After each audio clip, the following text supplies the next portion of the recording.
in Exodus, where we left off last time. They had just started receiving manna. They had been given instructions on how to take up the manna. And they are now journeying in the wilderness. And it says in your Bible, it's probably going to be S-I-N. It's really spelled Z-I-N in the Hebrew. All right? So here's where the children of Israel are going. They are being transitioned. All right? You're in a transition stage. Now, they are still, and I really don't want to go over all the dispensations, but you know you have the dispensation of innocence, and this is how God deals with people, and God deals with sin. Right? You have dispensation of innocence, which was Adam and Eve, and then you have dispensation of government, which is the dispensation that they're in now. Moses. All right. Next is going to be the dispensation of the law. And the law is how God dealt with sin. All right. And how God brings man to him is through the law. The Old Testament law. Okay. Up until the time of Christ, when Christ died on the cross and ascended up into heaven, you stayed under the dispensation of law. Which is, and I refer always to this, about the lepers. Jesus Christ said, go show yourself to the priest. So you're now you're in a transition stage. You're still under the dispensation of the human government, which Moses is basically rule and reigner of that. And then you transfer in, when they get to the mount, all right, they are going to be transitioning to the law. And when we talk about the law, a lot of people think it's just the Ten Commandments, and it's not. All right? The law is the 613 Old Testament laws that was handed down. That is the law. The commandments is specifically to a people. The law is to a nation. Okay? And if you remember, if you want to know what the laws are, you can go you can go through the remainder of Exodus towards the end. We'll be looking at some of them. Leviticus, Numbers, and Deuteronomy. That lays out your laws. There's 613, I think, of them. And you would have heavy laws and light laws. The heavy laws is the laws that you would have to obey. There were 365 of these laws, one for each day. And then you had, that is the heavy laws. Then you had the light laws, was laws like you really didn't have to, if you don't want to obey them, you really didn't have to. Of course, this was according to the Pharisees and the Sadducees. So you had these laws. That was handed down. And you had everything from personal hygiene, how to plow, how to cook, how to sew. Everything. You had a law for absolutely everything. Literally everything. Okay? And the big law that they really hammered down on is the law of the Sabbath, keeping the Sabbath. That is the one that got Jesus in trouble right from the get-go. When Jesus Christ would heal I think he actually performed, 5 miracles on the Sabbath. It could be 7. I think it's 5 miracles on the Sabbath. And that was the turning point of the hatred from the Pharisees to Christ, because he healed on the Sabbath, and they couldn't believe he would do anything on the Sabbath or break that type of law.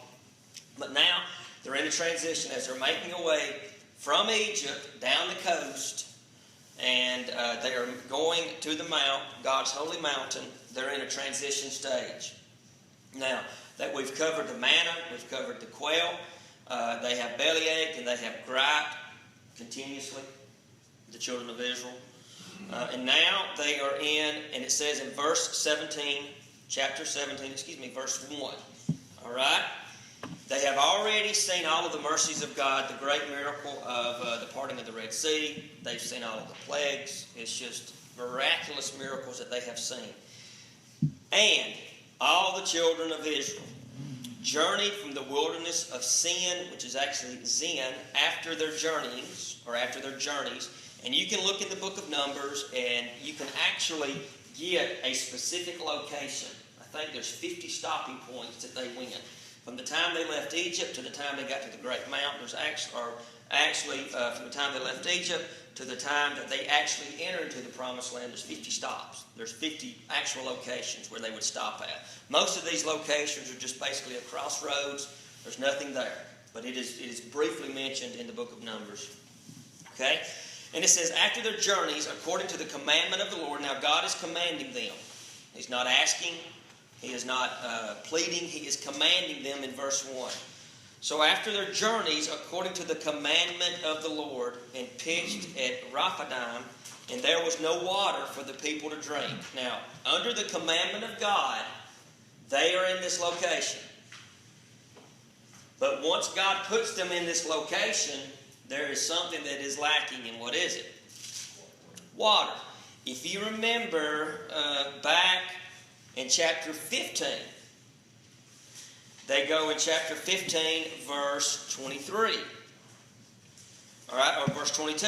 So Moses brought Israel from the Red Sea, and they went out into the wilderness of Shun, and they were there 3 days in the wilderness and found no water. Okay? And it says in verse 23, and when they came to Marah, they could not drink the waters in Marah, for they were bitter. Therefore, the name of it was called Marah. That is what that name means if you read the book of Ruth. Marah, bitterness. Okay, so now a second time, there's no water. The first time they don't find any water, they complain, they gripe, they bellyache to Moses. What eventually happens? You guys remember? Cast a branch into a tree, cast a branch into the water, and the water becomes sweet. You would think they'd learned their lesson by now, right? And now they start bellyaching and griping because they don't have anything to eat. So God rains down manna and quail on them. Think they'd learned their lesson. But by the time you get to chapter 17, verse 1, this is what happens. And there was no water for the people to drink. Now, once again, water in the Old Testament is symbolic of salvation, cleansing and washing away. Okay? Wherefore, the people did chide with Moses and said, that word actually in the Hebrew means bellyache. Give us water that we may drink. It seems like for the next 40 years this is going to be kind of a revolving door with these people. Every other day they're going to be complaining about something. What happened? Why haven't they remembered the great plagues that they had just went through? Why haven't they remembered the parting of the Red Sea? Why haven't they remembered the manna? Why haven't they remembered the quail? Why haven't they remembered the waters that had turned from bitter to sweetness? What's happened? They're human. They forget. They forget God's blessings. If God's blessed you, and let's just hypothetically, God forbid, one of your children gets sick or your spouse gets sick, and you pray, please God, heal them. And in a few months after the blood work comes back, test comes back, they're fine, they're perfect, nothing's wrong. About a year or so, what usually happens? People, let's be honest, people forget. They always forget. Until what? Something else happens, and then they remember. The reason this happens, it does not make you a bad individual, it makes you human. That's how God wired us. The disciples, when Jesus Christ was taken, they buried him, and he rose from the grave, and they seen him. What did they still go and do? Went and fished. They forgot. So, as people, we forget God's blessings. And we can look at the children of Israel, and we can say, man, I'd never do that. But we do it all the time. We forget the blessings of God. And it says, and Moses said to them, why chide with me? Wherefore do you not tempt the Lord? This is what you've always got to remember. When they're complaining against Moses, they're not really complaining against Moses. Who are they complaining against? God. It's kind of like if I get up there and I preach something and it's strictly out of the Scriptures. I don't deviate from it left or right. I mean, I'm straight in the book. And after church, you come up to me, and I don't think you guys would do that because you're too sweet. You're wrong. You're crazy. I don't agree with you. You're not really griping to me. Who are you really griping to? God. Because all the preacher does is just preach out of the Scriptures. Okay? So when they go against Moses, they're really going against God. And he's asking me, he said, what are you griping to me for? He said, you're really complaining to God. They have forgotten every one of the blessings. Every one of the blessings. And then the people thirsted there for water. It's easier to kind of get over hunger than it is thirst. If you're hungry, you can drink some water and kind of get over it. But if you're thirsty, if you eat a bunch, what makes you what? More thirsty. So you'll see how God is using this location that He's put them in because they are going under the commandment of God, right? In verse 1. He's told them to go there. Did God think that there was going to be water? Or when they got there, God's like, I'm sorry, I know there wasn't going to be no water. He knew He knew when they started their journey. My map's not here. But He knew when they started their journey, the water was not going to be there. But He sticks them there anyway. You remember the story of the disciples. Jesus goes up in the mountain to pray, and He puts them in a boat, and they go across the Sea of Galilee. What instantly happens? A storm comes. When Jesus puts them into the boat, and that storm comes, does it take Jesus by surprise? Guys, if I'd have known this storm would come, I would have put you in a boat. He knew the storm was coming. There's going to be places in your life where you're going to get to, there's going to be absolutely no water. That God has put you there for a reason. There's going to be waterless valleys in your life. I've went through them. My family's went through them. You guys have probably went through them. You're probably going through them now. But there's going to be places in your life, areas where God puts you, and there's absolutely no water at all. None. And the people thirsted there for water. You can take that literally and you can take that spiritually. People are thirsty for something. People's always hunting something to make their lives seem better. To make their lives seem worth living for. Something kind of a prize at the end of the rainbow. People are always hunting something. Do you know why we have amusement parks and things like that? Because people's looking for adventure, they're looking for excitement, they're looking for something out of the ordinary. And it says the people thirsted for water. Where people, know it or not, there's two types of people. There's lost and saved. That's all there is. There's no in-betweens. People that are lost, whether they know it or not, are thirsty for something. And they will turn to other things to try to quench that thirst. Money, sex, drugs, alcohol, prestige, popularity, climbing the social ladder, everything. And it will, for a while, satisfy your thirst. For a while it will. Because the Scripture says there's, pleasure in sin. There's a season it's pleasurable. But after a while, what happens? You start, that thirst comes back. Then you have to chase something else. I got a real good friend of mine that was a member at Lakenville. And he was a hard recovering addict. Any type of drug he took. And we was pretty close in school.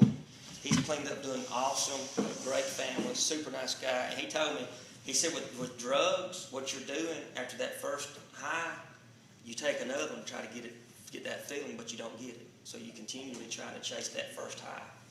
And that is just like when people chase other things besides Christ. Okay? So it says the people thirsted there for water. And the people murmured against Moses. All right? It said, wherefore is this that thou hast brought it? I have never figured this out. When Moses said, let's leave Egypt, did any of them people say, I don't think so. Let's just kind of hang out here for another couple of weeks. When Moses said, let's leave Egypt, what did they do? Let's go. The next day, it's probably kind of like if you go on vacation in Kenya. You get up at 4 o'clock that morning to leave, and the car's ready, you better be ready to go. With the children of Israel, they was up the next morning, let's go, let's go, let's go. Now when things don't go quite what they expect, they said, why'd you bring us out here? Moses, I promise, probably wants to look at him and go, you guys wanted to leave just as bad as I did. And it says, why have you brought us out of Egypt? And this is so crazy. Remember, Moses said, you're not complaining against me. You're complaining against who? God. So let's look. When they're complaining against Moses and griping to Moses, you're really griping to God. So let's take Moses out of this scenario right quick. I want you to look. Let's read that again. And the people thirsted there for water, and the people murmured against God, and said to God, wherefore is this that thou hast brought us out of Egypt to kill us and our children and our cattle with thirst? Let's eliminate Moses. Let's just put God in that equation. That's what they're basically saying to God. And this goes to me, and it goes to you guys. When we complain about things in our lives that we don't think is really fair, and I've done it. I've done it. I've probably done it this week. we're complaining against God. Because as children of God, as Christians, as Christ followers, we are not just kind of thrown down here on the earth and God looks at us and goes, good luck. I hope you make it. You know, one day I'll rapture you out, but I hope for the next 70 years you guys do great. He is guiding and He is leading everything. Everything. And this is what they say. You're going to kill us, you're going to kill our children, and you're going to kill our cattle. You've got to remember, there's about 4 million of these people and just as much cattle. Because when they left Egypt, you remember it says in much cattle. Not only do they got cattle, they got sheep, they got goats, ducks, chickens, whatever. That's a lot of water. I mean, Moses didn't buy a couple of 24 packs of Cayuca water, so this should cover us until we get to the mountain. That is a lot of water. They are in the desert. There's no water in the desert. So, you want me to tell you why I think Moses is so confident with God? Who had just made this journey 40 years, just a few months prior, or 40 years prior? Moses. He left Egypt and was going to the exact same place they're going. God got him there. So now, but it was just one person. Now you're dealing with all these people. An entire, let's just say an entire state is moving through. It's going to take a lot of water, a lot of manna, and a lot of quail to feed these people. And you don't drink water once a day. That's a lot. Okay? So, in one sense, we got to kind of blame them. But in another sense, if we put ourselves in that, what would we be doing really? He brought us out here. We would be with the one griping. We really would. And it says, and Moses cried unto the Lord, saying, what shall I do to these people? They are almost ready to stone me. See, this is what's interesting. We thought stoning came about when the law was written, but it predates the law. This is how they handled their business. So now these people, and you know why Moses is saying they're about to stone me? Was it their attitude? You know what they had in their hand the whole time they were grabbing? A bunch of rocks. Okay, let's just ballpark it. 2 million folks that's going to pick up rocks. You think he's going to survive that stoning? All right, so Moses is looking at the only person that can get him out of this situation, God. These people are about ready to stone me. And what Moses, if you're looking at between verse 4 and verse 5, that white stuff, there's a lot of stuff in there. Moses is basically saying, what you got me out here for, God? Seriously? I gave up tending sheep. I had a pretty good life for this. And the Lord said unto Moses, don't you guys wish that God would answer us sometime that quick? You ever notice with Moses, it's just like that. God, what? Have you ever felt, in all honesty, that when you pray to God, the heavens are made out of brass? Whatever you pray falls right there. And you don't get no further. With Moses, it seemed like God answered him instantly like that. And the Lord said unto Moses, go on before the people and take with thee the elders of Israel, that is the 12, and thy rod, wherewith thou smotest the river, take it in thine hand and go. The interesting thing about that rod, it is the rod of God. And it is the rod that God used to bring down the plagues. And it is the rod that God used to part the Red Sea. And the whole time it is in the hand of Moses. And God has to constantly remind him, look in your hand. Look what I've done for you. We could start at Sarah and go around this room and tell what God has, quote unquote, placed in our hands that we can look down and say, God, you bless me. We'd be here for weeks. You know, when things in our lives get crummy and they're just not going the way we think, you know, look in your hand and see what God's placed in your hand. How He's blessed us, what He's given to us. Because He tells them, He's got this rod the whole time. And He says, and the Lord said unto Moses, go before the people and take with thee, you got the elders of Israel, wherewith thou smotest the river, and take it in thy hand. That rod, it's just a piece of wood. Behold, I will stand before thee. He's always before them. It was before them the whole time. A pillar of fire, a pillar of a cloud. God's always out there. And when God wants to come between Moses and the people, God always goes out first. He is always out there. Okay? Behold, I will stand before thee there upon the rock of Horeb. And Horeb in Hebrew means dry. And thou shalt smite the rock. All right? And there shall come out, or shall come water out of it, that the people may drink. Now, when we read this, we think it is a rock, like something like a boulder. It's a mountain that he is striking. Horeb's a mountain. All right? And this is a flash flood that's coming out. You've got all these people that's not going to be like, all right, I'm going to put a water fountain out here in the desert. Y'all all line up and get you a drink of water like you did in school. That's not the way this works. Now, looking at this from a spiritual side, Jesus Christ tells the woman at the well in John chapter 4, what reference does he make to himself to salvation? It is drink of what? This water. There's water that you can drink and you're going to thirst again, but there's water that I can give you and you will never thirst again. John 4:14, but whosoever drinketh of the water that I shall give him shall never thirst. So salvation in the Old Testament is a symbolic of water. The people are needing water or cleansing. Jesus Christ says, I am that living water. And if you go to 1 Corinthians 10. So I can find it real quick. 1 Corinthians 10. There it is. Let's see if I can find this.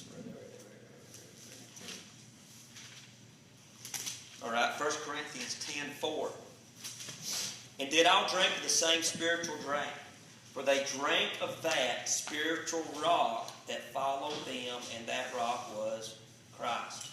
The rock, that mountain, those great stones, whatever you want to call them, that is a type of Christ. When Jesus Christ was on the cross and they pierced him with the spear, what came forth? Two things. Blood and water. Water washes away. Blood covers the sin. Okay? So you see how we're going with this? So the water that comes out of the rock, for them, okay, physically quenches their thirst. But if we look at this spiritually, not only does it quench our thirst, it satisfies our thirst forever. So this rock is a type of Christ. The manna that comes down is a type of Christ. The smiting of the rock is a type of Christ. Smiting means to hurt, it means to bruise, and Jesus Christ on the cross. All right?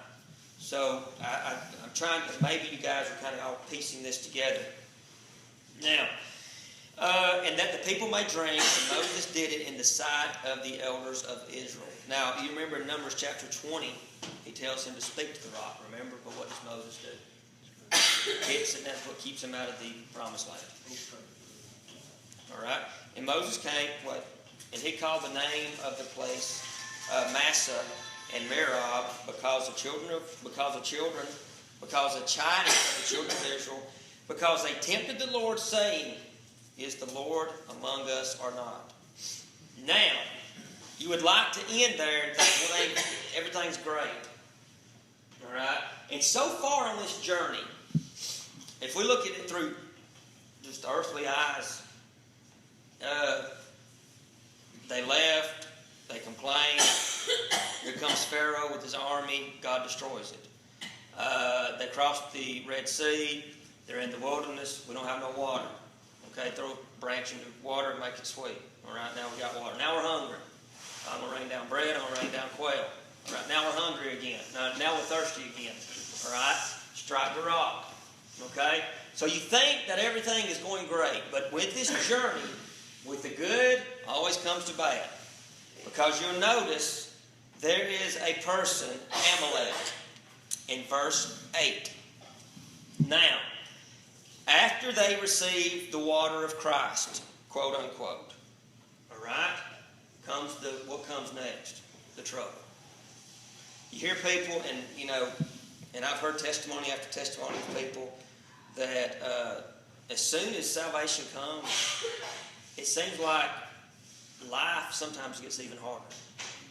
I mean, in all honesty, it does. And then came Amalek. And Amalek is the great-grandfather of Isaac. He is the great-grandfather of Abraham. So they're all related. Okay? All these people are related one way or another. And he's also the grandson of Esau, Jacob and Esau. With Jacob and Esau, every Hebrew comes out of one of those two places. If they trace their bloodline back far enough, they're only going to come back in one of two places, Jacob or Esau. That's it. Okay? So this individual, Amalek, is the grandson of Esau, and Esau is a type of the flesh. So this individual is a type of the flesh, something that we battle with every day. Paul tells us in Romans, and he tells us in other epistles, I wrestle with my flesh every single day. He said, the things that I want to do, I don't do them. It's the things that I don't want to do, that's what I do. So continuously we wrestle with the flesh as Christians. Every day. So Amalek is a type of the flesh. And here he comes, and he fights with Israel. Every day as a child of God. I don't know if you're like me, but it seems like every day it's a struggle. I mean, you have that Adam nature, and then you have that Christ nature. And the reason it's like that is because we live in a fallen world. We live in a sinful world. Okay? And this is what happens. Here comes Amalek, and they're all related some way or another. All right? And Moses said unto, thank God for Joshua. He is Moses' safe net. When anything ever goes wrong, he goes to good old Joshua. All right? Everybody needs a Joshua in their life. Moses goes to Joshua. All right? Oh, also tells us, I think we look in Galatians. If I can find it real quick. Galatians 4:29.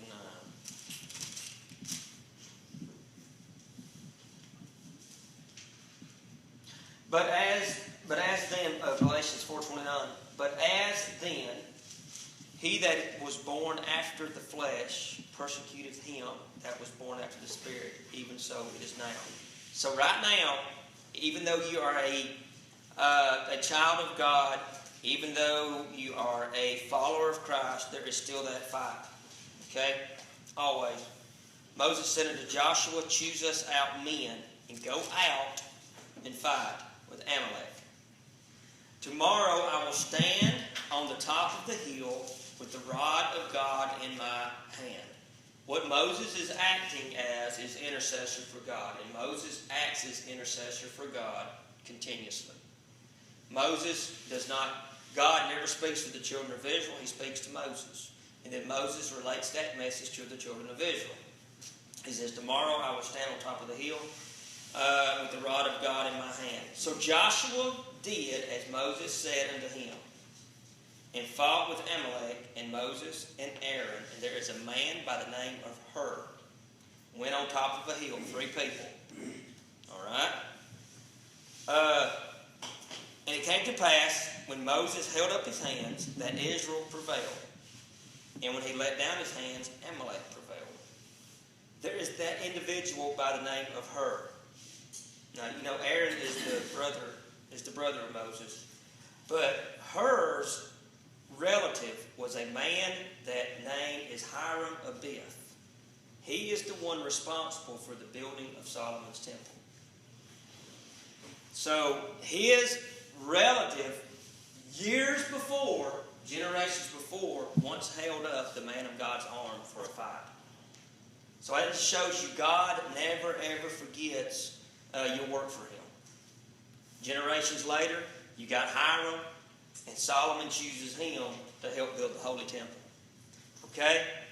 So Joshua's did. So every time he would raise up his hands, Israel would prevail, and when they would let him down, Amalek would prevail. But Moses' hands were heavy. This was all day long.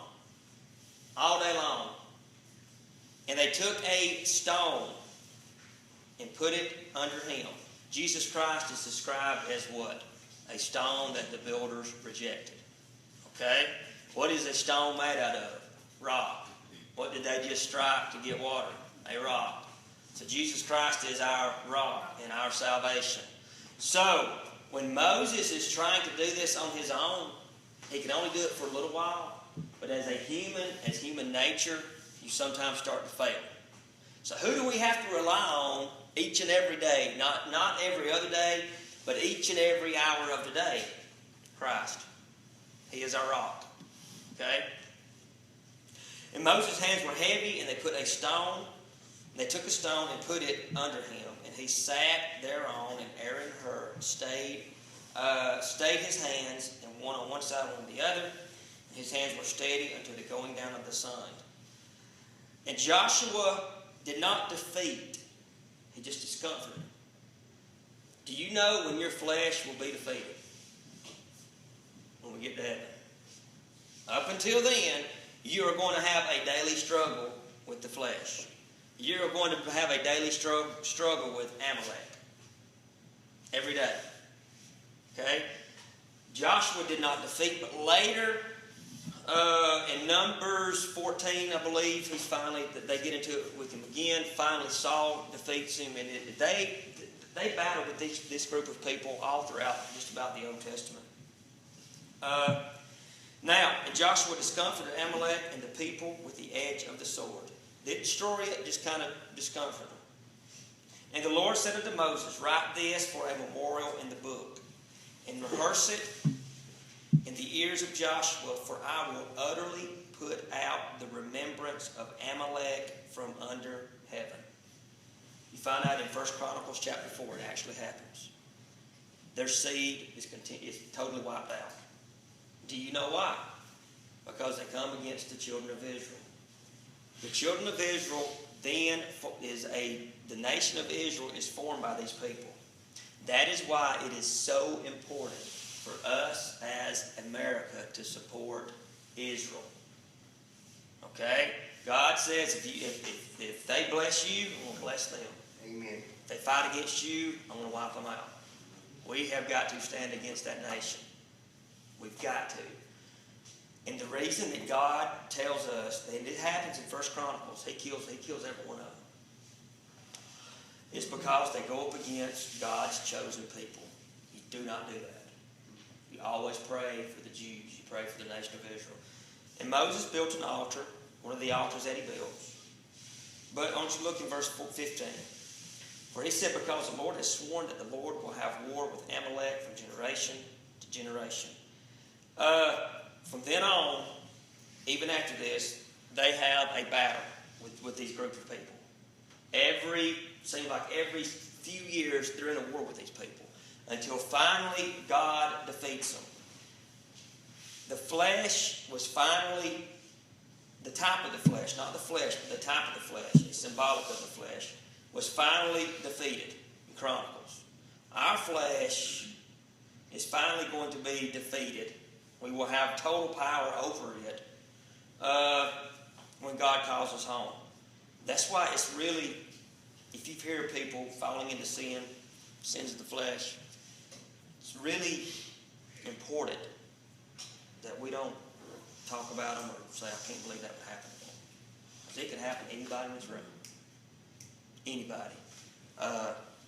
So, right now, you've got the children of Israel, and they're moving through, and now they're being attacked. They're making their way, they are transitioning from dispensation of government. Now they will eventually get into the law. We're going to go over that. I don't know if we will go after Exodus, what we will do. I don't know if we will continue on or if we'll find another book to go through. But I hope that you guys have enjoyed it so far. I really do. We're fixing to be getting into, and we'll be getting into the building of the temple and the tabernacle. And that is really interesting. So maybe you guys enjoyed this.